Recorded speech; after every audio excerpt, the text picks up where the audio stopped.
I cheated on my boyfriend last night. Hi everyone. You can say whatever you want, I deserve it. I was on my last day in Europe and I decided to go out. I was blackout drunk to the point I couldn't remember who I was with and the fact that I was in a relationship. I made out with a girl. I was so drunk I threw up at the club and was kicked out. I could barely walk. I had to get support while walking back by the people I was with. As soon as it was morning and I realized what I did, I texted and called him right away and told him what happened. Rightfully so, he was upset, pissed off, disrespected. He said he needed time to process. I have expressed how sorry I am and how I wish I could take it back. I was texting him the entire night right up until it happened. At some point I was just so drunk I was literally just existing, and then that's when that happened, I suppose. I love my boyfriend so much. So much. I texted him constantly throughout the trip, called him pretty much daily, even multiple times a day. I have showed him so many times how much I love him, so he is obviously extremely hurt and confused as to why I would do that. Says it's inexcusable despite being drunk, and I agree. I agree. I know I hurt him, and it is gut-wrenching and soul-crushing. I hurt the person I missed and loved the most. An hour ago he said it's over. He doesn't understand why I would do that. That his only ask was loyalty, and I broke that. He feels silly for putting so much time and effort into our relationship for me to have cheated. While I do respect his decision, I can't help but wonder if perhaps he might change his mind. I begged for a chance and that he didn't have to make up his mind now. He said, all right, I'm going to sleep. I love him so much I am extremely ashamed and disappointed that I became who I hated the most. I told him about changes I'd be doing. No alcohol, no going out, no putting myself in situations where that could be possible. I take full accountability of my actions. I know I don't deserve him and he doesn't deserve this, but I genuinely cannot see a life without him. It's not one of those, you don't know what you have until you lose them. I knew what I had. I'm beyond myself that I let myself get to that point. I literally did everything with him, talked to him 24/7. Every time I got drunk, I only thought about him until last night. I went way past my limit and obviously went to someone else, and for what reason? I'm still trying to process my decisions. I don't deserve any sympathy here and I'm not asking for it. I just want to ask what I should do next.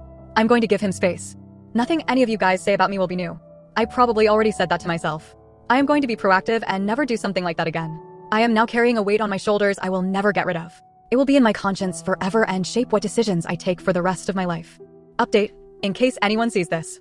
Regarding him, he forgave me but hasn't gotten over it. Says maybe if our paths cross again in the future the trust will be there. We're in NC now because it's unfair to both of us if I keep initiating contact, so I officially let go.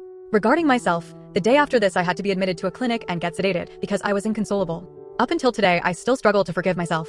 This isn't to gather pity, more so to let you all know I'm still suffering the well-deserved consequences. I still cry almost daily over this loss, both of myself and of the relationship. I was so close to killing myself a little over a month ago due to the immense guilt. I have slowly started to realize that life unfortunately moves on. There isn't a day where I don't mourn all of this. Not a day where I don't blame myself for hurting him so deeply. I still wish I could take it all back because I never meant to hurt him like this. Update January 26th. That night, I was almost 1 week into neglecting/cold turkeying 4 psych meds, an SSRI, an SNRI, an atypical antipsychotic, and an anxiolytic, which according to my psychiatrist and the internet causes memory and cognitive impairment. I explicitly remember not remembering anything about myself. I drank a good amount because I was with my brother, and I wanted to be his cool older sister for the night since we couldn't go out together back in the States. Recently, and without knowing, a friend brought up the possibility that we weren't in a good place prior to this happening that could have had an impact on the subconscious. Why? I never put that into perspective because I was so focused on my mistake, but it was true. At that point in my relationship, I was feeling unimportant, disposable, and a second choice. 2.5 weeks before, literally right before leaving, I had actually broken up with him because he not only wished his ex's mom a happy Mother's Day, and his ex was telling their friends they were talking again because she kept on reaching out to him on Snapchat in the middle of the night and he wasn't turning her down, nor telling her he had a GF and didn't tell me for weeks or at her until I practically begged, but he chose to attend a last-minute festival over celebrating me on my birthday weekend. I left to Europe a couple of days after. The night the incident happened, I was still really hurt and feeling unsafe in our relationship since we were supposed to talk things through after coming back from Europe, but that obviously didn't happen because we broke up for real before I came back. The more that I think about it, the more I realize many circumstances added up to the point of my infidelity. I'm closer to forgiving myself, but it's a really rough path. I still love him and I still wish he could give me a second chance, but I've come to understand that I did what was best by telling him and respecting his choice to break it off.